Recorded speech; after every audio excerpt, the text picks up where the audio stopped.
ito naman pare sa akin, ang take ko naman dito kay Kai, pare, gusto ko lang din ipaalala sa mga katalakers natin, sa mga netizen, si Kai naman, hindi, alam nyo naman yan, na he's a player in progress. Talagang developmental type of player siya. Talagang lahat, lahat, he needs to improve. Tapos lately, gumaganda na yung performance niya, which is nakakatuwa talaga. Talagang ang ganda ng lipat niya from nasa ano na siya, sa Japan B-League. Tapos ito na nga, ang ganda, very ano siya, impressive. Ngayon, ito injury tumama. Ganda ng performance. Ang injury kasi, unless kung na-experience nila yan, parang siyempre sa mga netizen, sobrang frustration nila na wala ang big man doon. Talagang ang big blow sa kanila, nandoon na yung yung frustration na dapat nandoon, pero mahirap nga yung injury. Yung bruised rib na yon, Tagalog, bugbog yun. Kasi tayo dito pare sa pagka-player natin, kahit any professional sports, dalawang bagay lang lagi yan eh. Playable, not playable. Playable, not playable.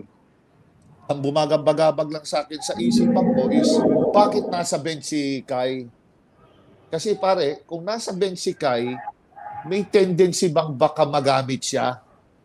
So, sabi ko, bakit siya nasa bench? Kung talagang ganun, ba't ka pa nagbihis? Kung biglang mabunot ka out of desperation, out of nagkadikdikan, maglalaro ka din ba? So, doon lang, nakapag nag-isip ako ng malalim, bakit pa siya nasa bench kung talagang walang plano maglaro? Ngayon, since nasa bench siya, I think, baka pwede ito maglaro on a very, very slim, selective type of situation. Baka ganun siguro ang tinitingnan. Ako, pasensya na mga talakers, nanghuhula lang ako. Pwedeng tinignan nila na si Kai Soto, kaya hindi na yan ipinos siya. Ito, hindi na ipinos dahil meron pong mga kontrata ito sa overseas. Pagka nadisgrasya ka, meron pong ganun na sa kontrata na pag nadisgrasya ka, pwedeng posibilidad na ma-breach of contract ka, i-rescind ang contract mo or ihinto or putulin ang kontrata mo dahil na injury ka labas sa kontrata na pinirmahan mo.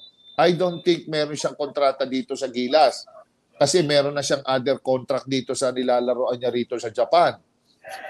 Ngayon, kung willing mo bang i-risk na madisgrasya ka, tapos hindi ka na makapaglaro, willing ba nilang i-risk yung kontrata niya sa Japan na pinirmahan? Pwedeng ganun po ang mga kinoconsider dyan. Hindi dyan basta-basta o laro ka for the love merong pinirmahan itong tao ng kontrata. But I'm sure, tinimbang yan mabuti ng mga coaching staff, day-to-day ang nila, monitoring nila yan, kung kaya ba, hindi kaya. Pero ito, base naman din dito sa experience natin, dito sa pro, at the end of the day, sa totoo lang po, tama kayo, nasa sa player yan.